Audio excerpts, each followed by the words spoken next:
صفحہ 377۔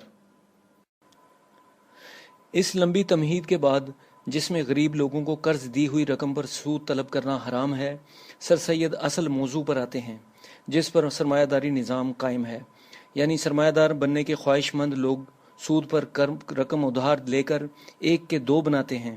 سر سید لکھتے ہیں، ان کے سوا وہ لوگ ہیں جو ذی مقدور اور صاحب دولت و جاہ و حشمت ہیں اور اپنے عیش و آرام کے لیے روپیہ قرض لیتے ہیں، جائیدادیں مول لیتے ہیں، مکان بناتے ہیں اور قرض روپیہ لے کر عیش اڑاتے ہیں۔ ان کو قرض دینا بعض حالتوں میں خلاف اخلاق ہو، مگر ان سے سود لینے کی حرمت و حرام ہونے کی کوئی وجہ قرآن مجید کی روح سے مجھ کو معلوم نہیں ہوتی۔ صفحہ 377۔ آگے چل کر سر سید بینک اور تجارت میں سودی لین دین، حکومت کے پرومزری نوٹ، آج کل اس کو سرکاری بانڈ کہتے ہیں، پر سود کو عین جائز قرار دیتے ہیں۔ سر سید کے نزدیک صرف ضرورت مند کو قرض دی ہوئی رقم پر سود لینا حرام ہے، باقی سب لوگوں یعنی تاجروں، ملز مالکوں اور حکومت سے لیا ہوا سود حلال ہے۔ ایسے تجارتی اور منافع بخش کاروبار کرنے کے لیے سود پر قرض لینا بھی حلال ہے۔ سر سید کی یہ تفسیر بہت سادہ، بہت صاف الفاظ میں لکھی گئی تھی اور ایسی زبان اردو میں چھپ کر شائع ہوئی تھی جو طول و عرض ہندوستان کے مسلمان پڑھتے تھے اور بخوبی سمجھتے تھے۔ سر سید نے مسلمان زمینداروں جاگیرداروں کو یہ سمجھانا چاہا کہ تم صدیوں سے جاگیرداری نظام کے تحت صرف زمینوں پر کھیتی باڑی کر کے دولت کما رہے ہو، جہاں یہ دہقان ہزاروں اور لاکھوں کی تعداد میں پرانے اوزاروں سے کام کر کے تمہارے لیے دولت پیدا کرتے ہیں جو تم اپنی عیاشی پر خرچ کر دیتے ہو۔ چونکہ زمین کا رقبہ تو وہی رہتا ہے جو تمہارے آباء و اجداد کے مرنے کے بعد تمہیں ورثہ میں ملتا ہے، اور یہ رقبہ ورثہ میں بڑھتا چلا جاتا ہے، جس کے نتیجے میں تمہاری ہر نسل پرانی نسل کے مقابلے میں زیادہ مفلس اور زیادہ پسماندہ ہوتی چلی جاتی ہے۔ لیکن اب مغلیہ سلطنت مکمل طور پر ختم ہو چکی ہے، اب انگریزوں کی حکومت سارے ہندوستان پر قائم ہو چکی ہے، اور یہی انگریز اب دولت کمانے کے نئے طور طریقے لے کر آئے ہیں جو کارخانوں اور بینکوں کے مالک بننے کے طریقے ہیں۔ کارخانوں میں مزدور کام کریں گے جو مشینوں سے مصنوعات بنائیں گے، یہ مصنوعات بازار میں بکیں گی جس سے تم مالا مال ہو سکو گے۔ ایک کارخانہ قائم کرنے کے کچھ سال بعد تم اپنے کمائے ہوئے نفع سے دوسرا اور پھر تیسرا کارخانہ بھی کھول سکو گے۔ ہندوؤں اور پارسیوں کی مثال دیکھو۔ اگر تمہارے پاس اپنی دولت نہیں ہے کہ کارخانہ کھول سکو تو املاک گروی رکھ کر سود پر قرض حاصل کرو اور اس کو کارخانہ کھولنے میں لگاؤ، عیش و عشرت میں ضائع نہ کرو۔ بمبئی میں اسٹاک ایکسچینج کھل چکا ہے، وہاں کارخانوں کی ملکیت کے حصے خرید کر کارخانوں کے جزوی مالک بن سکتے ہو۔ جاؤ، پورا کارخانہ نہ صحیح، کارخانے کا 100واں 1000واں حصہ ہی خرید لو۔ سر سید کی یہ فکر ان کے کئی مقالوں اور تقریروں سے یہاں اخذ کی گئی ہے۔ افسوس، سر سید کی تلقین سدا با صحرا ثابت ہوئی اور مسلم زعما کھلم کھلا سود دینے یا لینے پر آمادہ نہ ہوئے۔ قرض پر سود دینے کا کام بھی سنی مسلمان جاگیردار چوری چھپے کرتے تھے۔ یہاں ہم نے پہلی بار سنی کا لفظ استعمال کیا ہے، اس لیے کہ سود کے متعلق بعض شیعہ مسلمانوں کا نظریہ مختلف تھا اور وہ سودی کاروبار کے حق میں تھا۔ اس کا ذکر آگے چل کر آئے گا۔ افسوس، ہندوستانی مسلمان ایک دوسرا سر سید پیدا نہ کر سکے جو سر سید کی تائید میں دوبارہ قلم اٹھاتا تاکہ کاروباری سود کو اسلامی نقطہ نظر سے جائز قرار دیا جاتا۔ جیسا کہ ہم اب دیکھیں گے، سر سید کے بعد ہندوستان میں ہر روایتی عالم نے سود کو ناجائز قرار دیا۔ سود پر روپیہ ادھار لینے والے مسلمان جاگیرداروں کا ذکر پہلے ہی آ چکا ہے۔ یہاں ایک ایسے مسلم عالم کا ذکر بھی ضروری ہے جو خود تو سود لے کر ضرورت مند مسلمانوں کو قرض دیتے تھے، تفسیر القرآن کے مصنف بھی تھے، لیکن جس نے دوسرے مسلمانوں کو سود لینے سے باز رکھا۔ یہ تھے شمس العلماء ڈپٹی نذیر احمد، 1836 تا 1912، دہلی کے رہنے والے، سر سید کے ہم اثر، صاحب قلم، معروف ناول نگار، انگریزوں کے وفادار اور ملازم ڈپٹی کلکٹریٹ آف ریونیو اور انگریزوں سے خطاب یافتہ شمس العلماء۔ اپنی تفسیر القرآن میں ڈپٹی نذیر احمد نے ان آیتوں کا جہاں سود کو حرام قرار دیا ہے صرف گول مول ترجمہ پیش کر دیا، تفسیر لکھنے کی زحمت نہ کی اور وہ اس لیے کہ نفع بخش سودی کاروبار میں وہ اپنی اجارہ داری کے خواہش مند تھے اور اس میں دوسرے مسلمانوں کے لیے راستہ بند کرنا مقصود تھا۔ ان جیسے لوگوں کا ذکر آگے چل کر بھی آئے گا۔ افسوس، ڈپٹی نذیر احمد نے سود کمانے کے بعد پھر بھی سرمایہ کاری نہیں کی، وہ صرف مہاجن رہے، یعنی ضرورت مند مسلمانوں کو سود پر قرض دیا۔ اس نوعیت کے سود کو سر سید نے صاف الفاظ میں ممنوع قرار دیا تھا، لیکن مولانا نذیر احمد کھلم کھلا سود لیتے اور کھاتے رہے۔ سر سید کی یہ کوشش ناکام رہی کہ مسلمان جاگیردار غیر مسلم ملز مالکوں کے ساتھ شراکت دار بن کر ساجھے میں کارخانوں، بینکوں اور بڑے تجارتی مراکز کے مالک بن جائیں، کیونکہ ان غیر مسلم ہندو اور پارسی سرمایہ داروں نے ایسا کرنے سے انکار کر دیا۔ 1.12 جماعت احمدیہ کے بانی مرزا غلام احمد نے سود کو جائز قرار دیا، لیکن ایک کڑی شرط کے ساتھ۔ سر سید کی تفسیر القرآن شائع ہونے کے 13 سال بعد جماعت احمدیہ کے بانی مرزا غلام احمد 1835 تا 1908 کے سامنے بھی یہ مسئلہ کہ احمدیوں کو سود لینے اور سرمایہ کاری کی اجازت ہے یا نہیں اٹھایا گیا۔ یاد رہے، سر سید کی تفسیر القرآن 1892 میں شائع ہو چکی تھی اور مرزا غلام احمد نے ضرور اس کا مطالعہ کیا ہوگا۔ اس کے باوجود جب 1905 میں ایک عقیدت مند بنام شیخ نور احمد نے مرزا صاحب کے دوران واز ایک سوال کیا کہ بینک والے جو سود دیتے ہیں اسے کیا کیا جائے، تو مرزا غلام احمد نے فرمایا، ہمارا یہی مذہب ہے اور اللہ تعالیٰ نے بھی ہمارے دل میں ڈالا ہے کہ ایسا روپیہ اشاعت دین کے کام میں خرچ کیا جائے۔ یہ بالکل سچ ہے کہ سود حرام ہے، لیکن اپنے نفس کے واسطے۔ اللہ تعالیٰ کے قبضہ میں جو چیز جانی ہے وہ حرام نہیں ہو سکتی۔ پس سود اپنے نفس کے لیے، بیوی بچوں، احباب رشتہ داروں اور ہمسایوں کے لیے بالکل حرام ہے، لیکن اگر یہ روپیہ خالصتاً اشاعت دین کے لیے خرچ ہو تو حرج نہیں، خصوصاً ایسی حالت میں کہ اسلام بہت کمزور ہو گیا ہو۔ اس صاف اور غیر مبہم گفتگو کے بعد مرزا صاحب کا کوئی آزاد خیال سے آزاد خیال پیروکار بھی سود کے لین دین کی طرف جانے کو تیار نہیں ہو سکتا تھا۔ وجہ ظاہر ہے کہ ایسے سودی کاروبار سے کیا حاصل جس کا منافع کاروبار کرنے والے کی جیب میں جانے کے بجائے مرزا صاحب کو اشاعت اسلام یعنی احمدیت کے فروغ کے لیے دے دیا جائے۔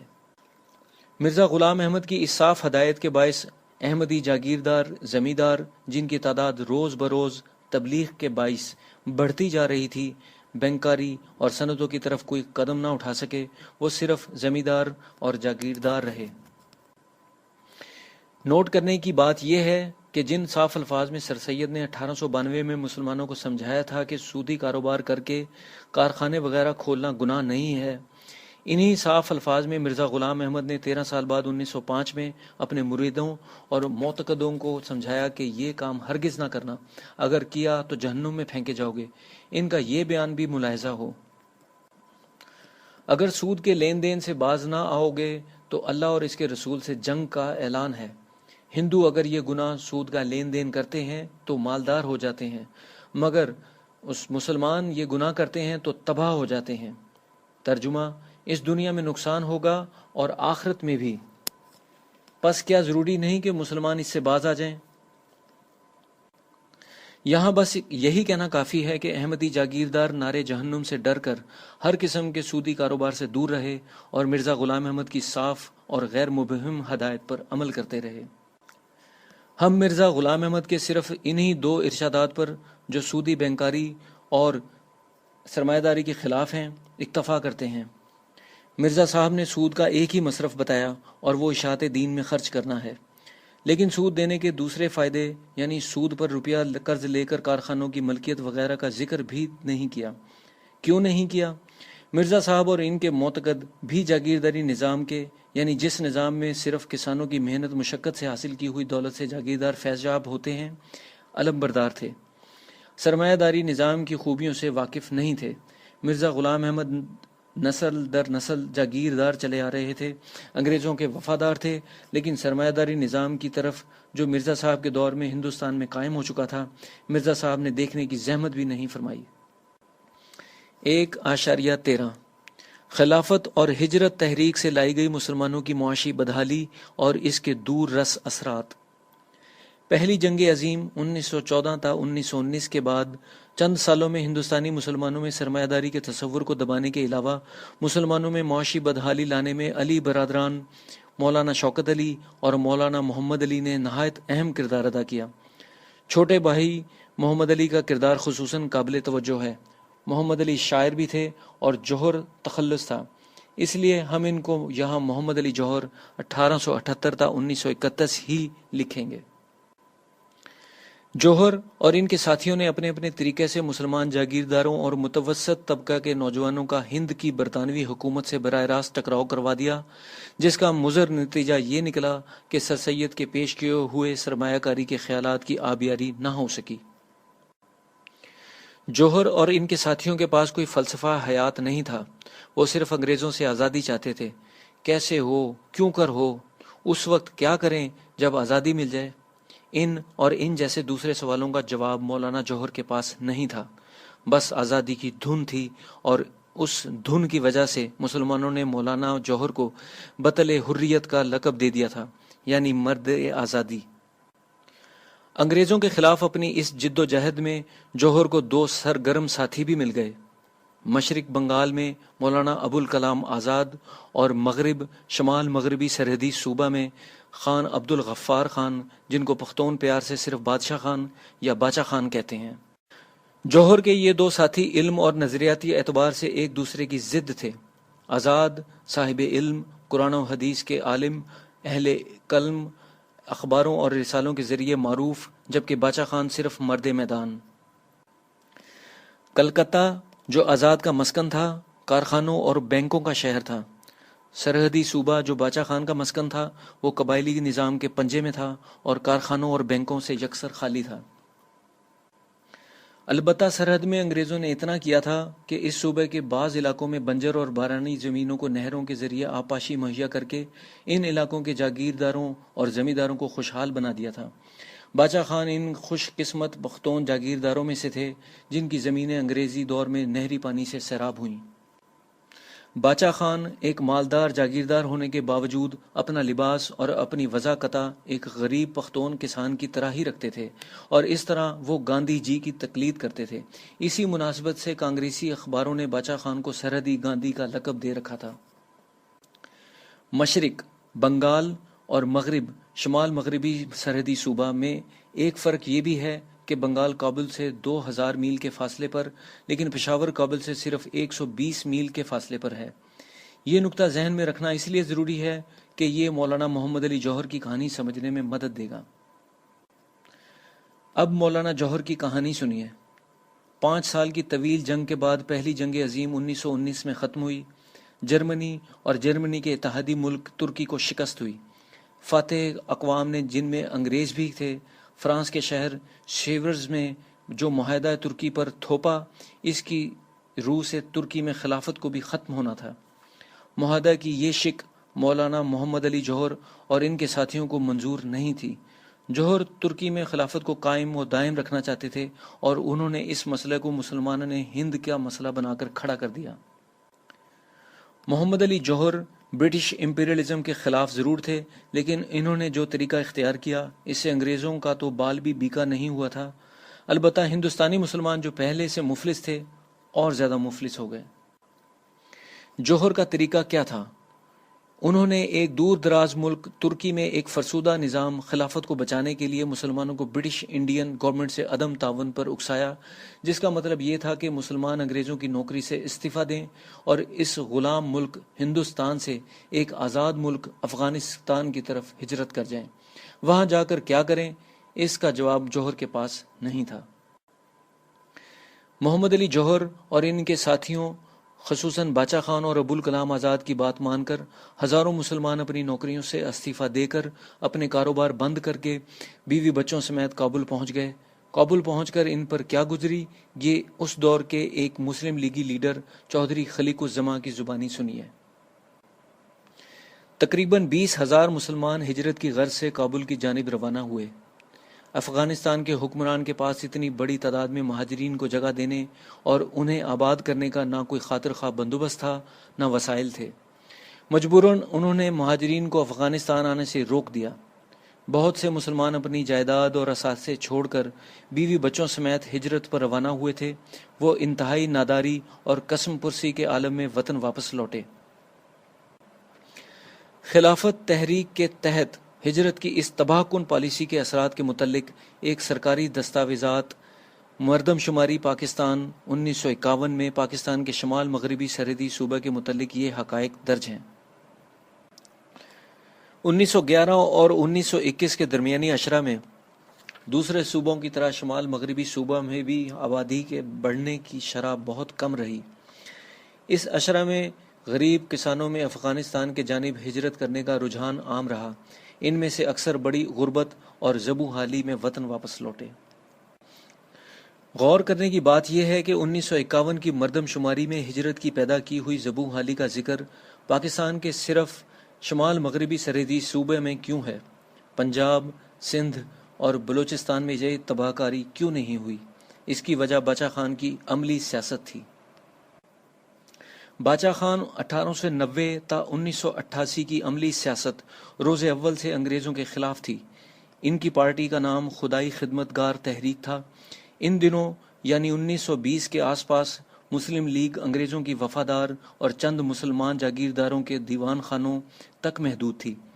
چنانچہ جب جوہر نے انگریزوں کے مخالفت کرنے کے لیے خلافت اور ہجرت کا نعرہ بلند کیا تو باچا خان نے فوراً لبیک کہا اور اپنے ہم وطنوں کو اکسایا کہ کابل چلو۔ جوہر کو ایسے لیڈر جو ہجرت کے لیے اپنے ہم وطنوں کو آمادہ کر سکیں پنجاب، سندھ اور بلوچستان میں نہیں مل سکے۔ سرحد کے جاگیرداروں کو سرمایہ داری نظام سے دور رکھنے پر کانگریس نے باچا خان کی بہت پذیرائی کی اور انہیں کانگریس میں شامل ہونے کی دعوت دی، جو باچا خان نے بصد خوشی قبول کر لی اور وہ 1934 میں کانگریس سے وابستہ ہو گئے۔ باچا خان کی یہ پذیرائی ان کی وفات تک کی گئی، جس کا مختصر ذکر ہم اب کرتے ہیں۔ باچا خان بھارت کے 3 وزیر اعظموں کو دل سے عزیز تھے: جواہر لال نہرو، ان کی بیٹی مسز اندرا گاندھی اور ان کے بیٹے راجیو گاندھی۔ 98 سال کی طویل عمر کے بعد جب باچا خان کا انتقال 1988 میں ہوا تو ان کی وصیت کے مطابق ان کی لاش افغانستان جلال آباد میں دفن کرنے کی غرض سے ان کے آبائی گاؤں سے پشاور لائی گئی۔ ادھر نئی دلی سے اطلاع آئی کہ بھارت کے وزیر اعظم راجیو گاندھی باچا خان کا آخری دیدار کرنے کے لیے پشاور آنے کے خواہش مند ہیں اور اس کے لیے وہ اپنا سویڈن کا سفر بھی ملتوی کرنے کو تیار ہیں۔ چنانچہ اس وقت کے پاکستان کے ملٹری ڈکٹیٹر جنرل ضیاء الحق نے ازراہ نوازش وزیر اعظم راجیو گاندھی کے جہاز کو پشاور میں اترنے کی اجازت دے دی۔ راجیو گاندھی پشاور پہنچے اور مرحوم باچا خان کو بھارت کا خراج عقیدت پیش کرنے کے بعد ہی سویڈن کا سفر شروع کیا۔ باچا خان کی خلافت اور ہجرت میں کارکردگی کا ذکر کرنے کے بعد یہ ضروری ہے کہ یہاں مولانا آزاد کا بھی مختصر تذکرہ کر دیا جائے۔ مولانا آزاد 1888 میں مکہ مکرمہ سعودی عرب میں ایک ہندوستانی خاندان میں پیدا ہوئے جو وہاں عارضی طور پر مقیم تھا۔ 2 سال بعد ان کا خاندان واپس ہندوستان آ گیا اور کلکتہ میں سکونت اختیار کی۔ مولانا آزاد کلکتہ میں پلے بڑھے اور یہ شہر ان کا وطن بن گیا اور اسی شہر کو انہوں نے اپنی آنکھوں سے 1946 میں فرقہ وارانہ فسادات میں جلتے ہوئے بھی دیکھا۔ مولانا آزاد نے 1912 میں کلکتہ سے ایک سیاسی رسالہ الہلال جاری کیا اور اس پر پابندی لگنے کے بعد 1915 میں البلاغ جاری کیا، وہ بھی حکومت ہند نے کچھ دنوں کے بعد بند کر دیا۔ مولانا آزاد نے جوہر کی تحریک خلافت میں بھرپور حصہ لیا اور وہ 1920 میں آل انڈیا خلافت کمیٹی کے صدر بھی چن لیے گئے۔ 1923 میں وہ پہلی دفعہ انڈین نیشنل کانگریس کے صدر منتخب ہوئے۔ مولانا نے کانگریس کا ساتھ زندگی کے آخری دم تک نہیں چھوڑا۔ مولانا آزاد نے 1920 تا 1930 کی دہائی میں خلافت تحریک میں بھرپور حصہ لے کر مسلمانوں میں سرمایہ داری کے رجحان کو ضرور نقصان پہنچایا، لیکن یہ نقصان اس کا عشر عشیر بھی نہیں تھا جو انہوں نے اس عشرہ کے بعد اپنی تحریروں سے پہنچایا اور جس کا تفصیل سے ذکر ہم آگے چل کر کریں گے۔ ابھی ہندوستانی مسلمانوں پر تحریک خلافت اور عدم تعاون کی وجہ سے معاشی تباہی اور بدحالی اور زیادہ آتی کہ ترکی کے نئے لیڈر اور جمہوریہ ترکی کے بانی اور پہلے صدر مصطفیٰ کمال اتا ترک 1881 تا 1938 ترکی زبان میں عطا باب کو کہتے ہیں، نے 1923 میں ترکی میں خلافت کو ہمیشہ کے لیے ختم کر دیا، تب ہندوستانی مسلمانوں کے سر سے خلافت، عدم تعاون اور ہجرت کا بھوت اترا، اور ہندوستانی مسلمانوں نے اپنی معاشی زبوں حالی کو بہتر بنانے کا دوبارہ سوچنا شروع کیا۔ مولانا محمد علی جوہر اور ان کے دو رفقا عبدالغفار خان اور ابوالکلام آزاد کی خلافت اور ہجرت کی غلط پالیسی کا یہ مضر اثر ہوا کہ 1923 سے 43 سال پہلے سر سید احمد خان نے جس جرأت کے ساتھ سرمایہ داری خیالات کو مسلمانوں میں رائج کرنے کی کوشش کی تھی، ان کا کم از کم 20 سال کے لیے خاتمہ ہو گیا۔ ہندوستانی مسلمان اپنے غم کی بجائے دوسروں کے غم میں مبتلا ہو گئے، جس کا فائدہ نہ ہندوستان کے باہر بسنے والے مسلمانوں کو ہوا اور نہ ہندوستانی مسلمانوں کو۔ ہندوستان پر انگریزوں کی حکومت ویسے ہی پائیدار رہی، لیکن ہندوستانی مسلمان مزید خستہ حال ہو گئے۔ اب ایک نظر اس دور کے ہندو اور پارسی لیڈروں پر ڈالیے۔ تحریک خلافت کے دوران یہ تحریک 1919 سے ہی شروع ہو گئی تھی۔ موہن داس کرم چند گاندھی، مہاتما گاندھی نے بھی، جو ہندوستان کے ہندو اور پارسی ملز مالکوں کی نمائندگی کر رہے تھے، انگریزوں کے خلاف تحریک چلائی، لیکن محمد علی جوہر کے برعکس گاندھی جی نے یہ تحریک اس طرح چلائی کہ ایک تیر سے دو شکار ہوئے۔ ایک طرف تو محمد علی جوہر اور ان کے کانگریس نواز مسلمان لیڈروں مولانا آزاد اور باچا خان وغیرہ کو اکسایا، یعنی خلافت، ہجرت اور عدم تعاون کر کے معاشی بدحالی کے اندھے کنویں میں آنکھ بند کر کے چھلانگ لگانے کی پالیسی پر عمل درآمد کریں۔ دوسری طرف ہندو اور پارسی ملز مالکوں کے منافع میں بھی اضافہ کروایا، اور وہ اس طرح ہوا کہ گاندھی جی نے سودیشی مال خریدو تحریک چلائی، جس کا مقصد ہندوستانیوں کو اس بات کی ترغیب دلانی تھی کہ وہ صرف اپنے ملک ہندوستان کی بنی ہوئی اشیاء استعمال کریں، خواہ وہ کوالٹی کے اعتبار سے انگریزی مال کے مقابلے میں گھٹیا ہو۔ محب وطن ہندوستانیوں کو مشورہ دیا گیا کہ وہ انگلستان کی بنی ہوئی اشیاء کا استعمال ترک کر کے دیسی صنعت یعنی بمبئی اور احمد آباد کے کارخانوں کو تیار کیا ہوا کپڑا استعمال کریں، کانپور میں بنائے گئے جوتے وغیرہ خریدیں۔ جب مسلمان نوجوان محمد علی جوہر کے ترغیب دلانے پر اپنا کاروبار اور اپنی نوکریاں چھوڑ کر افغانستان میں ذلیل و خوار ہو رہے تھے، تو ہندو نوجوان مانچسٹر انگلستان کی بنی ہوئی قمیضوں، پتلونوں اور جوتوں کو سڑکوں کے چوراہوں پر آگ لگا رہے تھے، اور اس طرح انگلستان کی مصنوعات کو ہندوستانی دکانوں سے باہر پھینک رہے تھے۔ یہ مناظر فلم گاندھی میں بھی دکھائے گئے ہیں۔ گاندھی جی کی اس حکمت عملی سے ہندوستان کے ملز مالکوں کو بہت فائدہ پہنچا۔ مولانا محمد علی جوہر کے برعکس گاندھی جی کا ایک فلسفہ حیات تھا، اور وہ پارسی اور ہندو ملز مالکوں کو آزادی کے بعد ہندوستان کا حکمران بنانا تھا، یعنی انگلستان کے شہنشاہ کا تاج ان ہندوستانی ملز مالکوں کو پہنانا مقصود تھا، اور یہ سیاسی عمل بلا شرکت غیر ممکن بھی تھا، یعنی ان لوگوں کو شریک کیے بغیر جنہوں نے انگریزوں کی آمد سے پہلے 800 سال تک ہندوستان پر حکومت کی تھی۔ مسلمانوں کے تو کارخانے تھے ہی نہیں، تو گاندھی جی کی سودیشی تحریک سے مسلمانوں کا کیا خاک بھلا ہوتا۔ البتہ محمد علی جوہر اگر چاہتے تو اس سودیشی تحریک کے سہارے مسلمانوں کو بینکاری، آڑھت، تھوک تجارت اور کارخانے قائم کرنے کی ترغیب دیتے، لیکن خلافت تحریک کے لیڈر کے پاس کوئی فلسفہ حیات نہیں تھا جس کے سہارے وہ اپنے سیاسی پروگرام کو لے کر آگے چلتے۔ یہاں تو بس لفاظی اور خوش بیانی تھی۔ نادار مسلمان نظموں کا سہارا لے کر انگریز دشمنی کو تقویت دے رہے تھے۔ بولی اماں محمد علی کی، جان بیٹا خلافت پہ دے دو، ایسی نظمیں مسلمانوں کی اکثر محفلوں میں لہک لہک کر پڑھی جاتی تھیں۔